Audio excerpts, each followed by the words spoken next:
Omer, Katzir, president of the company, the owner. I'm Jeannette, Katzir, you can just call me Jeannette. And Franchise Tax Board? Mira Patel for the Franchise Tax Board, and I'm here with Maria Frosterhouse as well from the Franchise Tax Board. I wanted to, first of all, I'd like to first let, for the appellants, there was some indication when I reviewed this file that you thought that we were part of the Franchise Tax Board. The Office of Tax Appeals is an independent agency. We don't have any affiliation with them. They're litigants in this just as you are. So we're separate and apart from that particular group. Okay. At the pre-hearing conference, we agreed that the issue here was whether Mr. and Mrs. Katzir have shown that the FTB erred in assessing additional tax, and that tax was based on the federal tax determination. And also there was some evidence in the record that suggested that the appellants are not aware that the accuracy-related penalty has already been abated by the Franchise Tax Board. Is that correct, Ms. Patel? That's correct. So there is no accuracy-related penalty being assessed at this moment. It's only the underlying tax assessment. To make sure that the testimony and evidence are on point, Franchise Tax Board has agreed to abate that. So since there's no reasonable cause defense to the assessment of the tax itself, evidence of fraud is irrelevant, and testimony and evidence should be limited to showing whether or not the IRS made an error when it determined that you owed tax, because the Franchise Tax Board based its determination on that. We have, at the pre-hearing conference, we had appellants exhibits 1 through 11 and respondents exhibits A through K.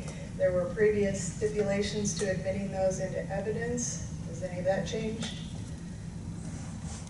No. Ms. Patel? No changes. Okay, and then last week, the appellants submitted several emails and attached documents to each of those.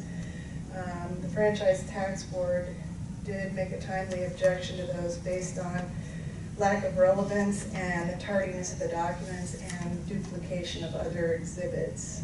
Are you still objecting? Yes, we're still objecting on those grounds. Okay. I have a question. Tardiness, I didn't email them in time? The pre-hearing conference minutes and orders said to email them by June 7th, and you emailed them on the following Monday. We were granted an extension to June 10th, as I understand it. Omer was told that they would accept it up to and including June 10th. Correct. Okay. I don't know about that, but I don't think that the timeliness of those exhibits are as important as their other objections with respect to relevance. The timeliness will address the packet that you gave us today in a minute. But what I'd like to do is, I've gone through the exhibits that you did submit last week, and what I'd like to do is go through them and tell you what I tentatively am inclined to rule on them, and then let you respond. Okay. The instructions for filing a consumer complaint with notices to an entity that's not a party to this appeal, I find those to be irrelevant to whether the IRS properly assessed the tax. There's a copy of an order from a U.S. District Court case in the Southern District of Alabama that relates to parties that are not related to this appeal, which I find to be irrelevant. A copy of the IRS Notice of Deficiency for 2007, I find that to be relevant and would like to replace that with the 2 pages that are in Exhibit 8. So if there's no objection, we'll use the 22-page document that you submitted instead of the 8-page document, the 2-page document in Exhibit 8. There's a 16-page email to and from Amy Boyer of AIG and attachments. It relates to the initial setup of the life insurance, and I don't believe that's relevant to the appeal. There's Keith Awful business cards or an advertisement, and it's attached to a Viva timeline. I think that's also irrelevant to whether the tax was properly assessed. Then there's Mr. Katzir's declaration in opposition to defendant Michael R. Frank's motion for summary judgment. That's either already reflected in the record in the documents that we're going to admit, and the parts of it that are not relevant. So that's duplicative as well as irrelevant. Materials submitted to the IRS in advance of the due process hearing, I don't see anything in there that would be relevant to this appeal either. The IRS closing agreement may be relevant to whether or not you accepted the IRS determination. It's only signed by the Katzier's representative, so it's not necessarily the sort of evidence on which reasonable people would rely in the ordinary course of business. So that's, I'm inclined to not admit that either. So before we get to the packet that you submitted this morning, do you want to respond to any of that? I just have a few questions. I'm not understanding. So this court hearing has nothing to do with the IRS, fraudulent behavior, anything. It's just whether or not we accept their account of how much the audit was based on. Is that it? It's black, white, that's it? Because there are other factors here. So many other factors. If you're going to exclude all of them, then I don't understand the reason for the hearing. You have the right to show. But you're excluding all those issues. Okay, let me tell you what you have the right to show. You have the right to show that the Franchise Tax Board's assessment of tax was incorrect. The tax itself, not the penalty, because that's gone. So if you think that the tax that the IRS assessed you is incorrect, you can show why that's incorrect. What about any other situations that surround it? The entire event, the entire cause, that has nothing to do with anything? Only if it has something to do with showing that the tax that was assessed by the IRS was incorrect. Definite is incorrect. We have a proof that's incorrect. The amount that we invest versus the amount we receive is short out of more than $300,000. They penalize in a full amount. They should not, because the amount that we invest, it's $1,250,000. The amount that we receive back is less than $900,000 approximately, if I remember. I have some documents out here. The IRS is the cause of the problem. They are head-to-head with 4 professional people, 4 lawyers that are familiar with this system. The AIG. Okay, let me stop you, because that's going to be, you Yeah, can but give that as like I part of said, your testimony, that's- but I'm yeah. talking about right now, they're just the housekeeping. We're not even on the record yet. Okay, so So the panel wants to hear your story and why you think that IRS assessment was incorrect. okay. But that's what we're going to limit it to. Whether or not AIG defrauded you is not a tax issue. What kind of issue is it? This is the IRS fraud us. The IRS fraud us in a very clear manner. They sent us a no change notice, which we accepted, we received it. I won it by 4 professional people, they accepted, and all of a sudden, out of the blue moon, they decide, oh no, this is irrelevant all of a sudden. Yeah. What is this? Is a game between one to another? The IRS, that's the problem with the total issue. It's almost 250 pages with the IRS declare everything about the IRS, and nobody understands anything. Mr. Why Katzier, Mr. Katzier, you're telling your story again. I'm gonna wait till we get to that point in the process. Okay. But with respect to the documents that relate to the VIBA and any fraud, I'm inclined not to accept it into evidence over objection, so. Yeah, because. I think that's part and parcel. This is not a black and white issue. This is not, that's just we owe X amount of dollars. There are other there's circumstances to it. Okay, and I'll give you some leeway in your testimony. So Okay, make sure thank that you. you can tell your story the way that you see it. Thank you. Ms. Patel, do you have anything to add? No objections on what's being included. I just wanted to make clear that as part of Exhibit 8, instead of those, the federal audit file for the corporation, it's being replaced by the individual audit file. There's, I don't remember which email number it was, but I think it was email number 7. yeah, it's a 22-page document that's dated December 28, 2010. Starts with the notice of deficiency and then goes on to notice of deficiency waiver, etc. Oh, yes, okay. It has the form 4549 in it, so that's why I'm replacing those 2 pages. Okay, that's fine. No objections from FTE for that. Okay, and then I need to move on to these documents that were submitted today. Again, it looks to me from a glance like these are all related to the fraud in the AIG issue. Yes. Is that correct? Yes. Ms. Patel, what's your position on that? I believe our objection would remain the same as what it was with the previous additional documents of, it doesn't necessarily go to whether this income is taxable or not. It's our understanding it was omitted interest income and omitted dividend income. And I'm not sure how these documents, we briefly reviewed them with the time that we had, and we're not sure if these are relevant to that particular issue. Mr. and Mrs. Katzier, first of all, is there any reason that you couldn't have gotten this to us sooner?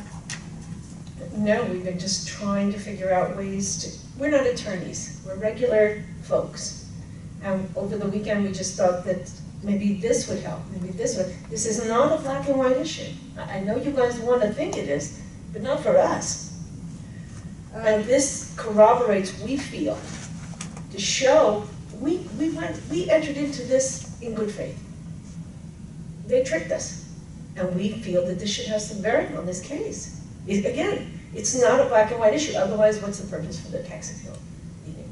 I'd like to mention something very, very important that maybe not on time yet. When we talk to the document and we just work on files that almost 15 years ago, take a look at it. AIG Orchestra is such a scam, and guess what? They got bailed out from the government for $800 million. This is discrimination that you put me here. I want you to bail me out too. This is discrimination word, very clear. Excuse me, let me move past the exhibits so that we can swear you in so that you can say all that you want to say. Okay. Okay? I believe with this packet, since we haven't had the opportunity to go into it in depth and review it, that I'm going to go ahead and admit that subject to relevance. You know, I don't know what relevance it may have. It may not have any, but I will give you an opportunity, the Franchise Tax Board, an opportunity to respond if they believe they need to. Okay, thank you.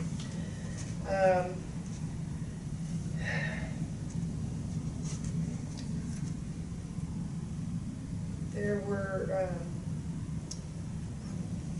okay, so I'm going to mark this as Exhibit 12.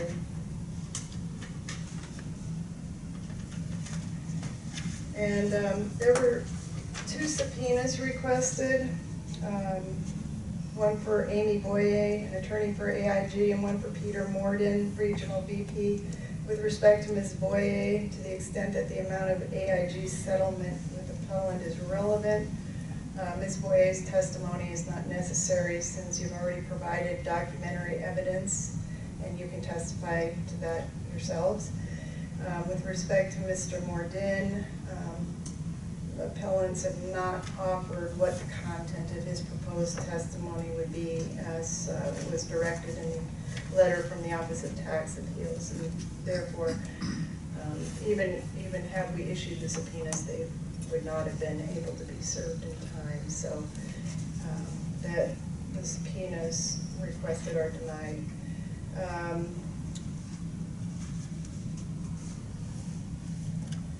We are going to go on the record, and I wanted to note that the taxpayers, I'll swear in both of you so that you can both talk, and it'll be all evidence that's on the record. The tax agency, we usually don't swear in because they don't testify to facts. They only argue the law. So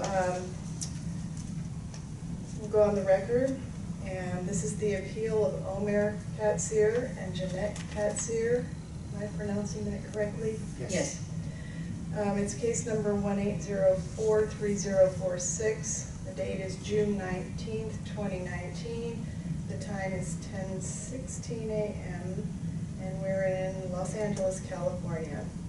I am Teresa Stanley, and I have to my left Judge Kenneth Guest, and to my right Judge Linda Chang. And we'll have the appellants identify themselves for the record one more time. Jeannette Katzier. Omer Katzir. Thank you. Franchise Tax Board. Mira Patel for Franchise Tax Board. Maria Brosterhouse for Franchise Tax Board. Okay, and I'll let you know also to go ahead and ask if you have any questions as we go along. The appellants exhibits 1 through 12 will be admitted as modified by replacing the 2-page exhibit 8 with a complete 22-page IRS notice of deficiency. And Franchise Tax Board's exhibits A through K will be admitted in evidence without objection. Restating the issue, it's whether appellants can show that the Franchise Tax Board made an error in assessing additional tax that they did from information from an IRS determination. We're going to skip opening statements today and just go straight into testimony to be more efficient. So will you both rise, please? Do you solemnly swear or affirm to tell the truth, the whole truth, and nothing but the truth? I do. I do. Thank you.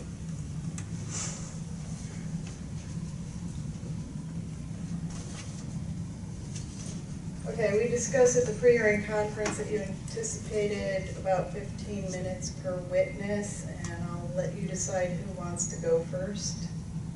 I was going to go first. Okay, proceed. Okay, again, as we discussed a few moments ago, this is not a black and white issue of money that is owed to the Franchise Tax Board, although I do understand that the tax appeal hearing is for that matter. What we are here for is for the interest and the penalties, which we would like to have removed. And I'm going to read from you this, which was attached to the packet. We would like to present our case proving that AIG duped us, assuring us that this product, the Viva or Orissa as it's called, was sanctioned by the government. They tricked us out of a great deal of money on a product they touted would provide our children with money long after we've gone. We were never to see this money, never. In regards to the California taxable income, the proposed assessment relies on federal adjustments which were revised during our negotiations with the IRS. After reading everything we've already sent you and are providing you with now, we ask you to forgive the penalties and interest accrued. Please see the first 3 stapled information packets which were supplied. They guarantee the strength of AIG and the VIBA and ERISA product. It talked about the product's validity and the manner in which the money would accrue. The next stapled packet involves our accountant, whom we used for well over 10 years. He supplied us with material assuring us that this was a valid manner in which to deal with our money. We strongly dispute our liability for and we had the number of $78,542.80 accuracy-related penalty, because we did not merely take Michael Frank and Keith O'Fell's promises that the VIBA ERISA was good. We sought out 3 individual attorneys for their professional opinions, and all said it was good, a good product for us to invest in. We searched the internet and found Keith O'Fell who owned at the time Money Concepts, was a retired Air Force Lieutenant Colonel, trustworthy, honest, and true. However, in reality, he was none of the above. We were presented with a no-change letter, which is very important in this instance, that at the time guaranteeing the VIBA and ERISA program was sanctioned. Then, as everything began to sour, we discovered that AIG's ERISA and VIBA was a scheme, one in which other complaints and lawsuits have been filed. I understand you state that it's in another state, but the fact remains, this was a scheme. We contacted Keith O'Fell, asking him for assurances that what we saw on the news was not true, and he either wouldn't respond or gave us double talk. We discovered that Michael Frank, our accountant of many, many years, was in on the scheme.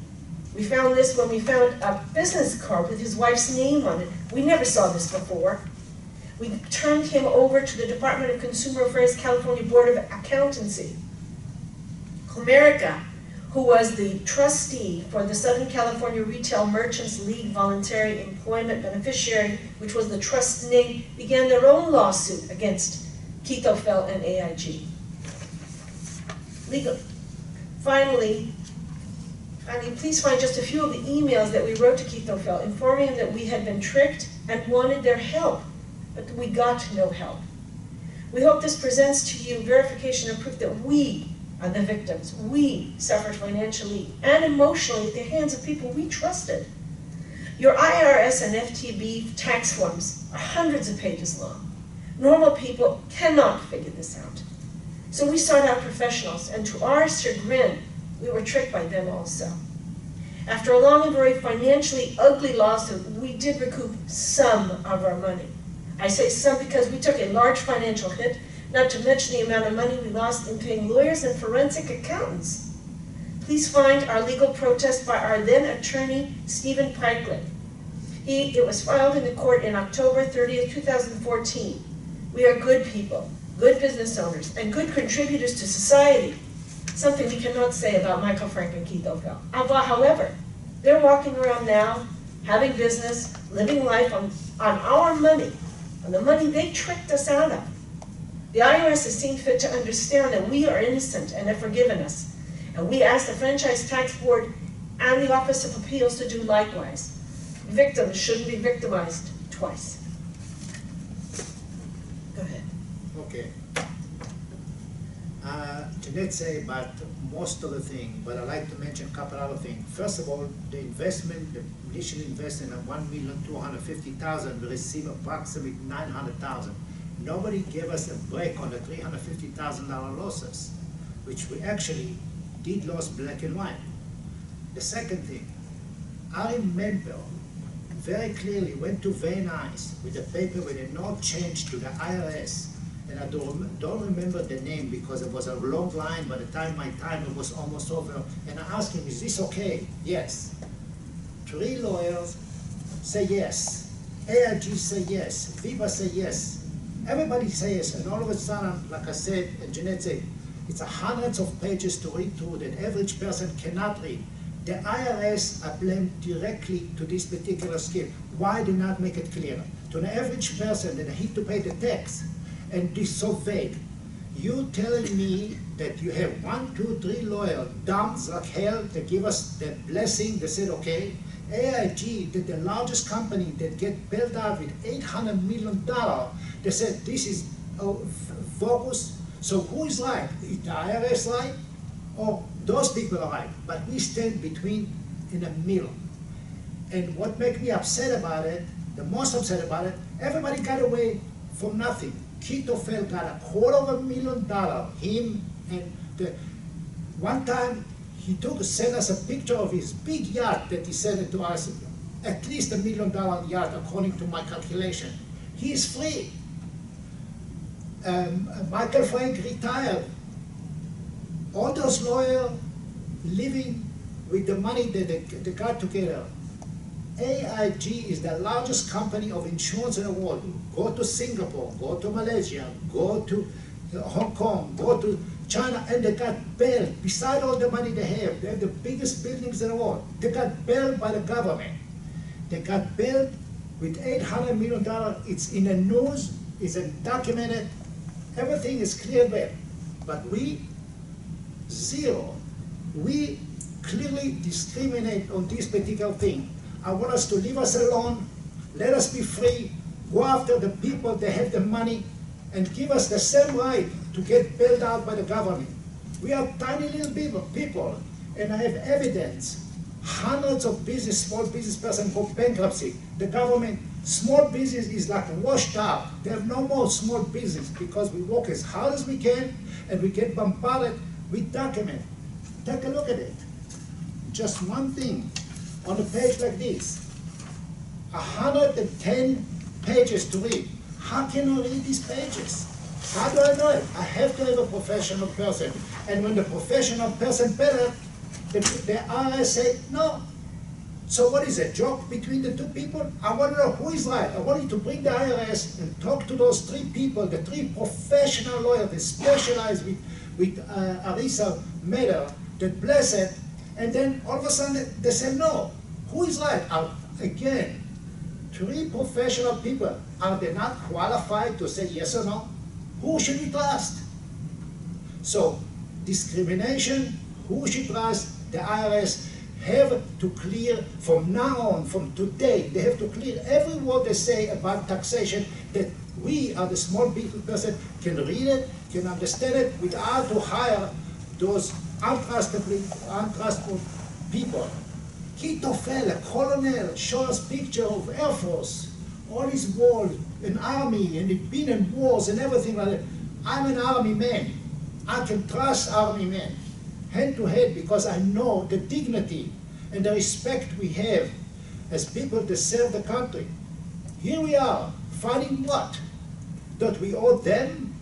No. This would be 100% discrimination if you ask me for a penny. Otherwise, I wanted to go to the AIG, give me money back. Why they took $300,000 or $400,000? Why? They got bailed out. So what is all about? What is all about? What do you want from us? That we honest people work as hard as can, 15, 16 hours a day, sometimes through the weekend. There are no more small business people because we have a maybe upper lower class. But that's what you guys create, because nobody understands anything. You have almost 10,000 rule and regulation from the IRS.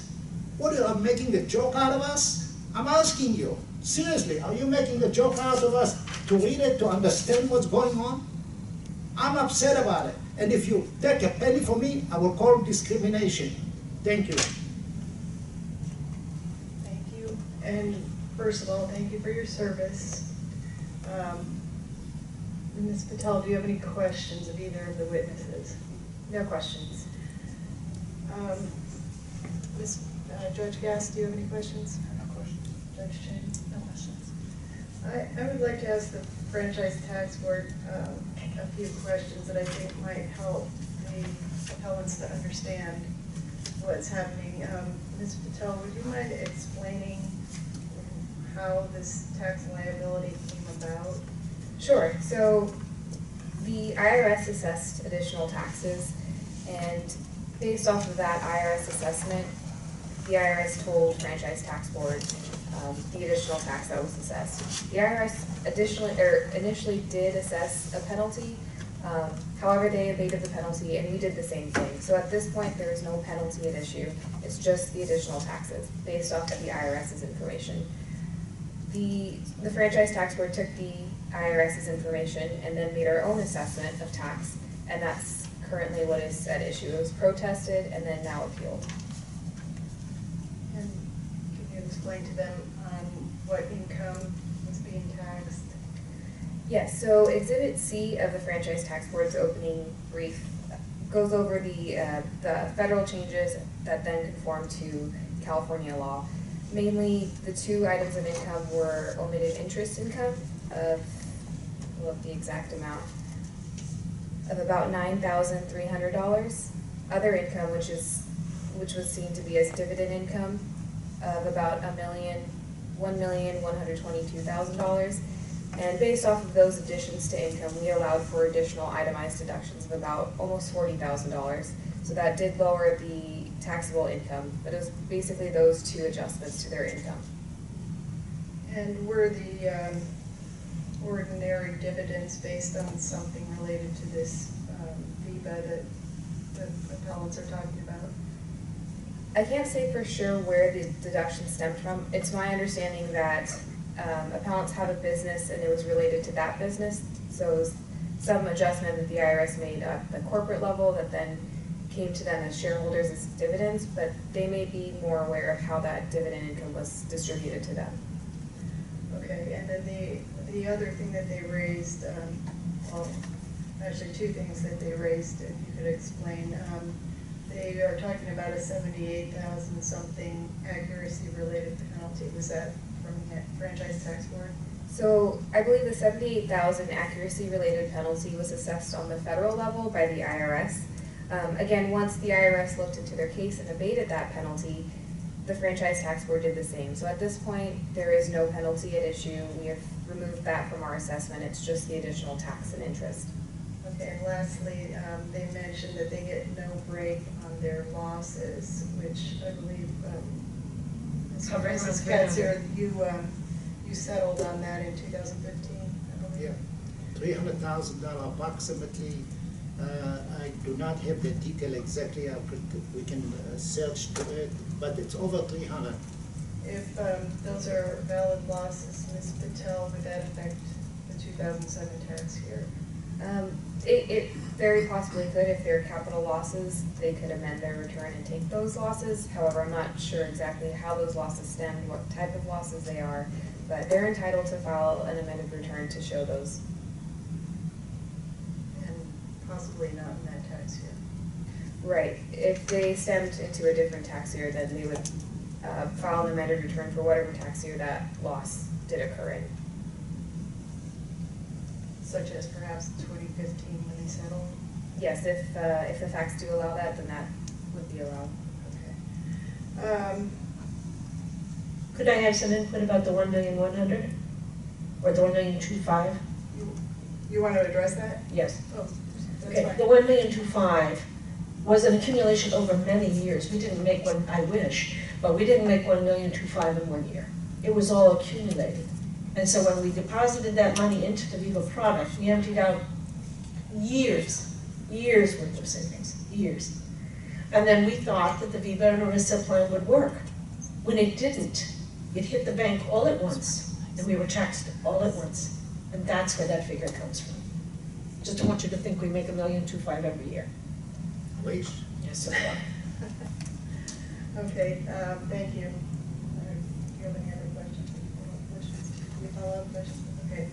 Regarding to the $300,000, so everybody, this is something that everybody forgot to look over it, but actually the total assessment is supposed to be less than $300,000 because nobody took any tax deduction for it, nobody saw it, except when I said, wait a second, we did not receive our same investment, so it's directly relevant to the 300, the Yes. 1,000,001, the $300,000 because it got washed by AIG, which got bailed.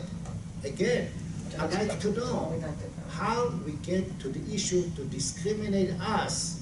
The AIG is one of those buildings that worth $1 billion that we're fighting over $100,000. Why not bailing us? Did you go after them? Well, we can't give you legal advice.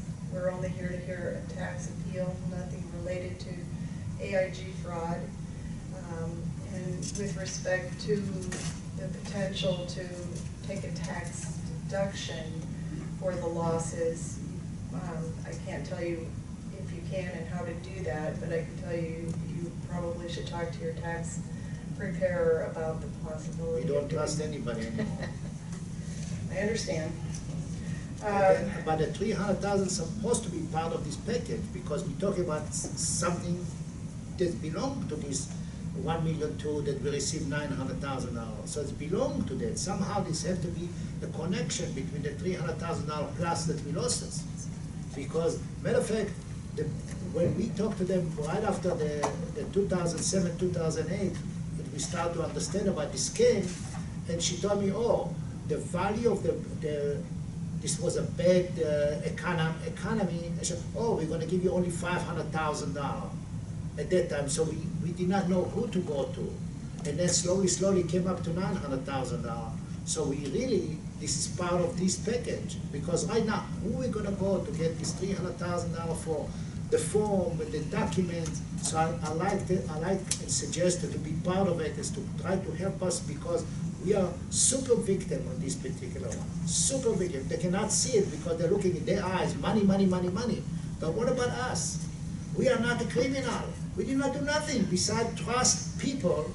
And again, IRS is a big fraud because they make a loophole under the table that lawyers cannot even understand it. So who will understand it?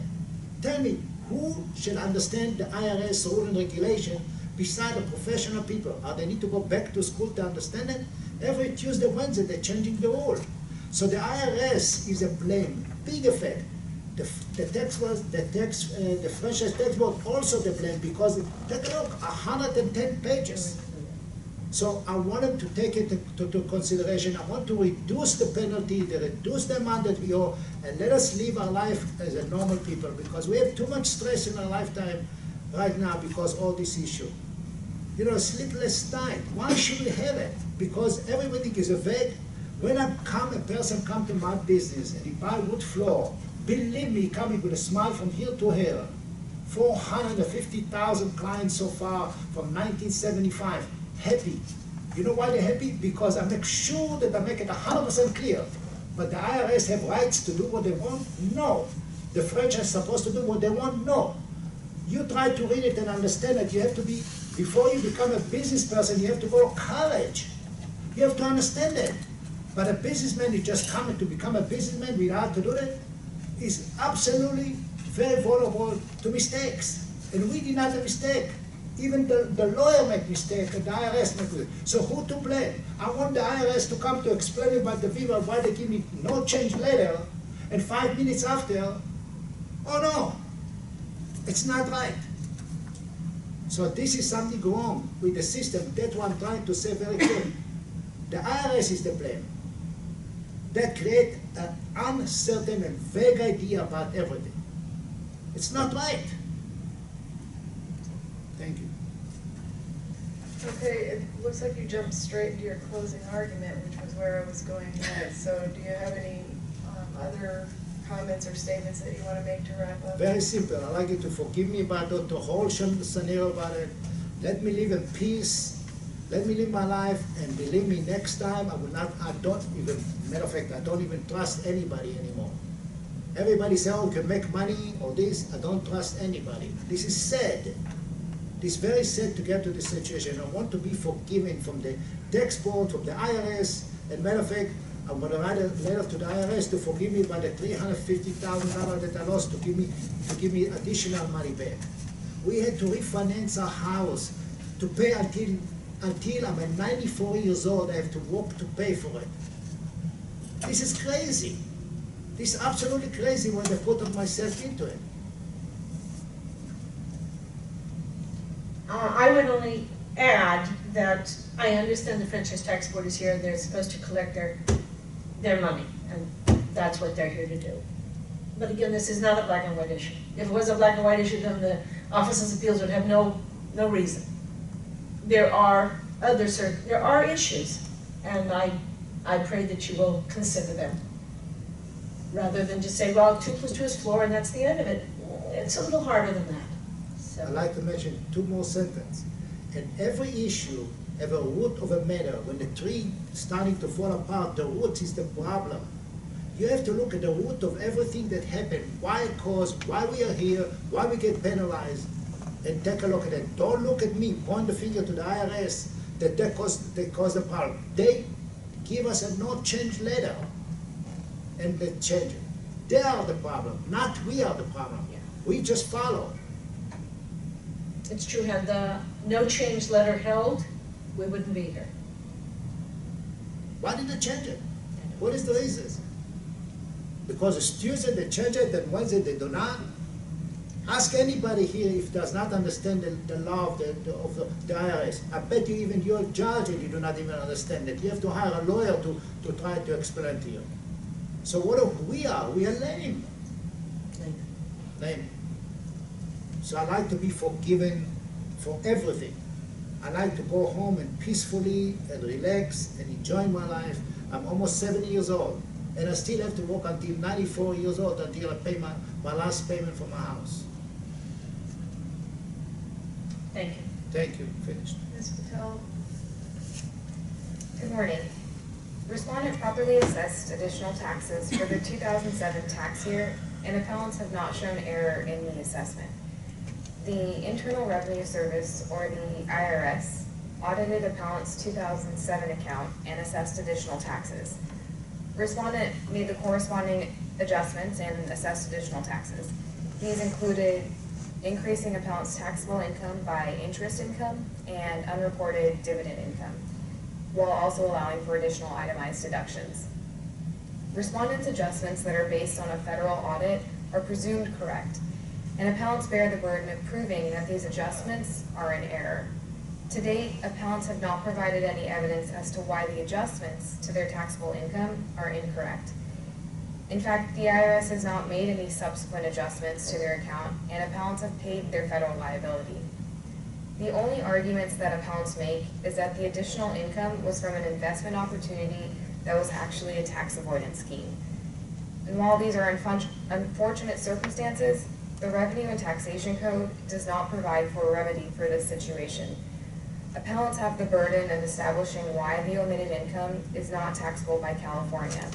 A fraudulent investment, however, does not establish that income is not taxable. With regards to the penalties and interest that appellants are arguing, I just want to make clear there is no penalty at issue. We have not assessed, we initially did, but we've removed that penalty, and therefore on appeal there's no penalty at issue. With regards to interest, interest accrues as a matter of law, and there are very narrow circumstances where interest can be abated. It can be abated for when there's a ministerial managerial error on the part of FTB. However, nothing in the record shows that there was this type of error, and appellants have not asserted this either. On the facts and evidence in the record, respondent respectfully requests you sustain this position. Thank you. Mr. and Mrs. Katzier, you have the opportunity to make a final statement. I like the $300,000 to be considered part of the package. I know we did not oversee it. We are not professional people, but it is a part of this big particular package. Otherwise, I have to claim it for next year. And what is the difference? If this is part of this package, might as well do it at the same time, so forgive us for that. Besides it, I say already, don't even charge me a penny, but at least the $300,000 now to be considered. So next year I will have to file and try to get it from the IRS and from them, which I obviously if I don't get it, I will have to do it, so might as well do it at the same time. Anything else? So, Okay, this concludes the hearing. The judges are going to meet and decide your case based on the documents and the testimony that you provided us. We will mail a written decision letter no later than 100 days after the close of the hearing. And if Franchise Tax Board wants to have an opportunity to respond to that last package, Exhibit 12, I'll ask that you do that in writing. And otherwise, the record is closed unless there's a request. And we are going to adjourn the hearing. Thank you for coming. Thank you. Thank